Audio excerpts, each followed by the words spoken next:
What is going on, everybody?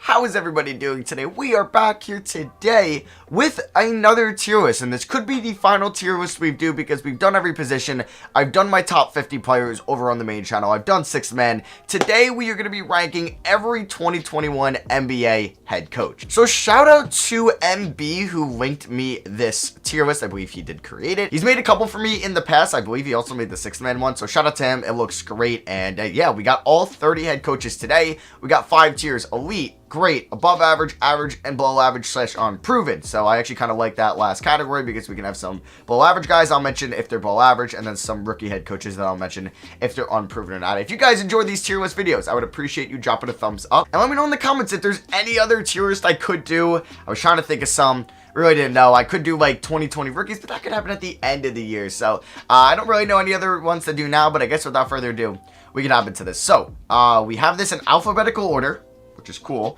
Now, Doc Rivers, I would like to say he's great. There's a chance I would want to put him in above average because, I mean, he hasn't been to a championship. He's coached some really good teams on the Clippers and on, or two kind of Clipper errors with Paul George and Kawhi, and then the Chris Paul, Blake Griffin era. Never went to the conference finals, right? Never went to the conference finals. Honestly, I'm going to put him in above average. He used to be probably elite, but I'm going to put him in above average for now. I might end up putting him in great at the end of this. Mike Budenholzer. Oof. He's a Coach of the Year winner. He is pretty great. I know what he did last year. I thought he was fine in the 2019 playoffs when they ended up losing Toronto. But last year, I don't think he was a very good... He didn't coach it well. I would still like to put him in great for now. Billy Donovan, I would say, is about average. I feel like putting him in above average. I mean, he did do a great job last year in OKC. But the year before that, it was like kind of people were like, all right, is he going to get fired? He can't get past round 1 with Russ and Paul George. So I think I'm going to put him in average for now. JB Bickerstaff, probably below average / unproven. Brad Stevens, I still think he's an elite head coach. I think he's one of the best. And this isn't finalized. I might end up putting Doc here, Billy here. So just bear with me on this. Ty Lue. I would like to say he's above average. He did win a championship. He's been an assistant, and now he's a head coach again. I think he's above average. I think he's probably going to have similar success than Doc Rivers had with the Clippers. Taylor Jenkins. I mean, he's only had 1 year, and he overperformed. I would like to say he's average. I mean, I might just adjust this at the end, but we'll see. Yeah, maybe I'll do ones that I feel more comfortable on, so let me actually throw Jenkins back down there. Like Eric Spoelstra, elite head coach, brought the Heat to the finals last year. He's been consistent for the last decade. He's had, 2 lottery Heat teams since then. He's been phenomenal. Any other elite coaches? I think Nick Nurse is elite. He's coached 2 years. He's won a championship, and he's been to the he's been to the semifinals with a Raptors team that maybe overperformed to some people. They did lose in round 2, but I think he did a great job, and he's been doing a great job as a coach with not one of the best rosters in the NBA, but he's making them seem like it's an elite roster. All right, any other elite head coaches? I would like to say Pop is still elite. Give him credit for what he's done in the past. Yeah, the Spurs haven't made the playoffs in, well, I guess last year was their first year, but I'd like to say he's still elite. He might be great, but I would like to say he's still elite. And I don't think there's any other elite head coaches, unless I'm completely missing somebody. But I don't think I'm going to put anybody else in elite. In the great tier, definitely Rick Carlisle. I think he belongs there. He's been... the coach for the Mavericks for a decade. He's won a championship. I think he deserves to be there. I think Steve Kerr, what he's been doing, he deserves to be in the great tier. I mean, maybe Budenholzer will be an above average. I don't know. But yeah, he's won 3 championships with the Warriors. Yes, he's had a great team, but I can't knock on him for that. I think Mike Malone, he's been really good for a while, that he's a great head coach. Yeah, I would like to say that. I don't know. Maybe he's above average. It's going to be tough. So let me actually knock out, like, the below average. Like, we'll have Nash there, rookie. Bajorkin, rookie. Mark Daigneault, rookie. Stan Van's been a coach for a while. So I'm going to put him in average for now because he's coached Detroit. Dwayne, who else do I want to put? Ryan Sanders, he's below average. I'll put the below average on the left and then these guys on the right. Any other below average? Steven Silas will be unproven. And then Luke Walton is a below average coach. And then I think that's it.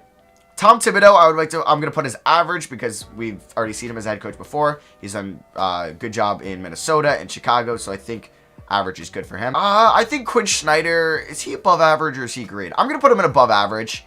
I think he's a good coach. Like, he's somebody you want coaching your team. I don't think he's elite. And I think he's kind of on the par with these guys because I think he's done a great job in Utah. Steve Clifford, I would say he's probably as average gets. Dwayne Casey, I mean, he was good in Toronto, but he really never took them to, like, the next step. So I'm going to put him in average. I might be kind of harsh with these. Let's see. Frank Vogel, above average. He just won a championship, but I don't want to kind of be too premature with him and calling him a great coach because we've seen him struggle in Orlando. He was solid in Indiana. Obviously, he's 1-for-1 like Nick Nurse was, but I'm going to put him in above average. I wouldn't say he's great yet. I'm actually going to put Mike Malone in great. Those Nuggets teams he's had what? A couple bad years, maybe one really bad year, or I don't even know. But he's, I think, done a fine job as the Nuggets coach.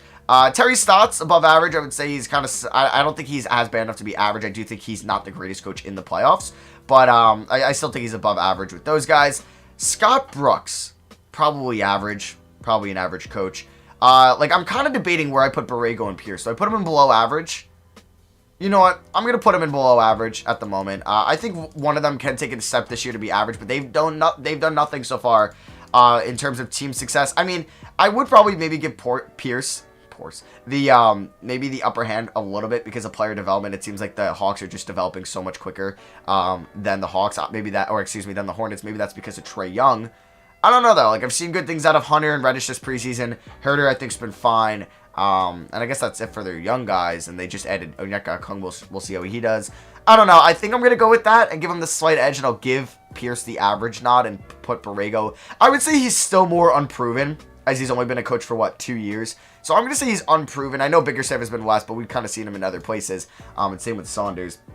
And I just don't think Saunders is very good. I think Borrego, I mean, he's not dealing with the most talented team in the world. And you know what?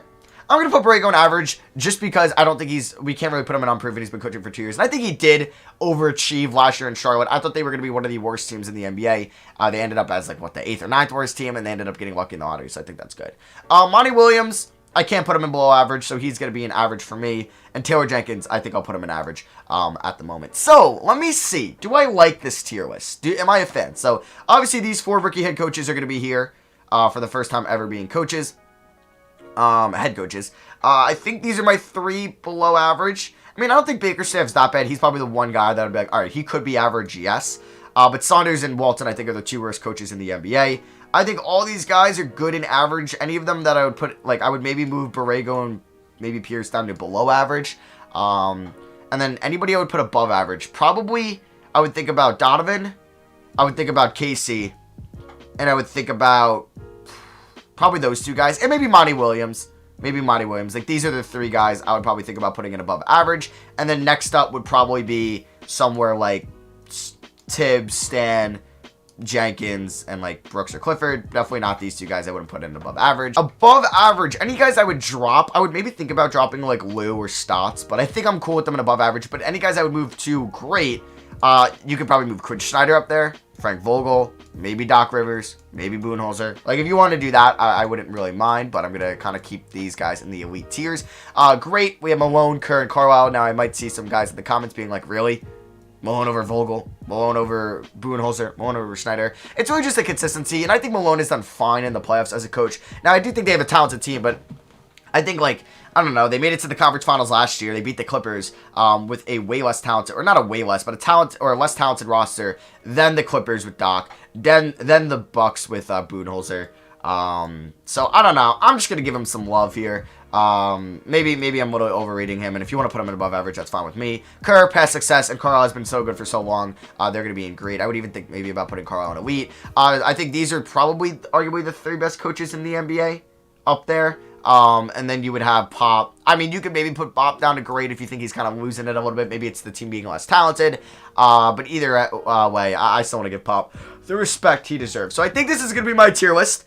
Let me know what you guys think down below. I know people might have some gripes with some of these, but like I said, I'm kind of I'm open-minded to switching these guys around and kind of mention what I would maybe do. I would maybe put some guys in that tier above or tier below where they're currently at. So drop a like if you guys do enjoy these tier list videos. Let me know in the comments what you disagree with. Thank you all for watching. I love you guys. Hope you guys enjoyed today's double upload, and I'll catch you all on the next one. Peace.